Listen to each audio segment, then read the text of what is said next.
You know, I did a BBC television interview today, and they were referencing yourself and Mike Lee, and they said that that was giving the signal to the rest of the world that Trump was losing some support among his faithful Republicans. No, and the problem with that is they say that, which isn't true. I'm going to be campaigning for the president. Already have been to rallies for the president, and will continue to. And really, and it's funny, and I talked to the president yesterday, and I told him this. I think with regard to war, he has a much more restrained approach than Hillary Clinton did. I think Hillary Clinton was a huge war hawk. She was for the Libyan war. She was for the Iraq war. She was for getting us involved in the Syrian civil war.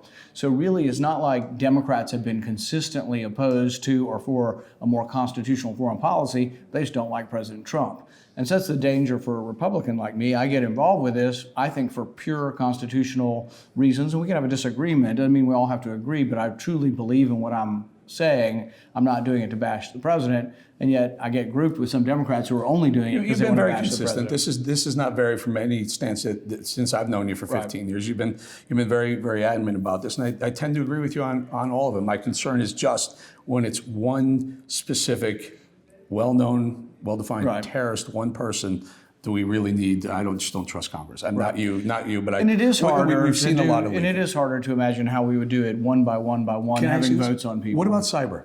Do we have to get congressional approval if we want to go after a state, the Iranians, with a cyber attack? Well, and I guess the question is exactly what you're doing. To defend yourself, no. And that's sort of a difference between defense and offense. But for example, while we are at odds with the Iranian government, I'm not at odds and don't want to be at odds with the Iranian people. So if we have the ability to knock out all of their electricity in winter and old people would die from not having heat or whatever, I don't want to do that. That would be a cyber attack. And I don't think the president should be allowed to do that. If the president's out there, when I'm sure we are, with hordes of hackers trying to prevent Iran from getting into our system, simply absolutely. a defensive measure. You're okay, yeah, for the most part. What about an offensive measure to take out their ability to produce oil?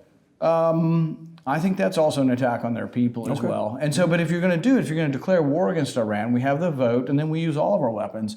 And part of the reason you declare war as well is I don't want to send our soldiers into battle with one arm tied behind their back and with rules of engagement that we're going to play nice.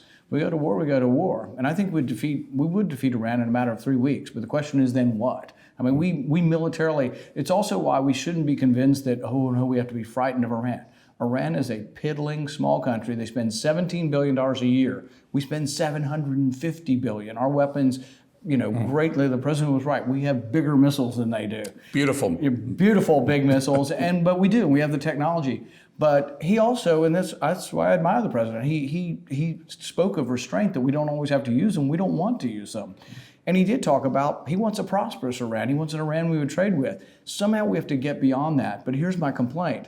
The president will say that, and the president has shown an openness to talking to people, but many in his administration, I think, have made no effort to even have a phone call with people in Iran.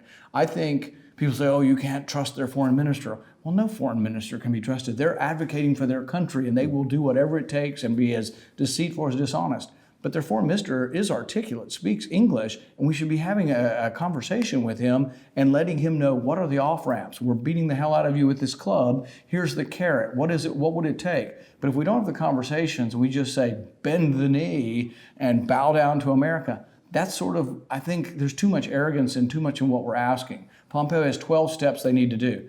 Well, frankly, they're not going to probably do any of them.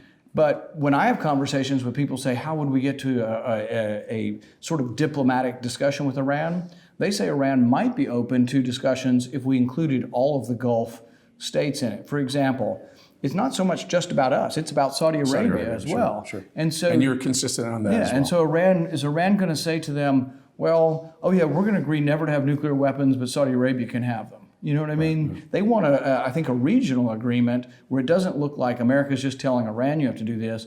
It's really the world saying, in the Middle East, we're all going to do this. I think you could actually get that agreement, but you have to begin with some kind of conversation somewhere. I think this is the playbook for that. Senator, appreciate your time as always. Thank you. Thank you.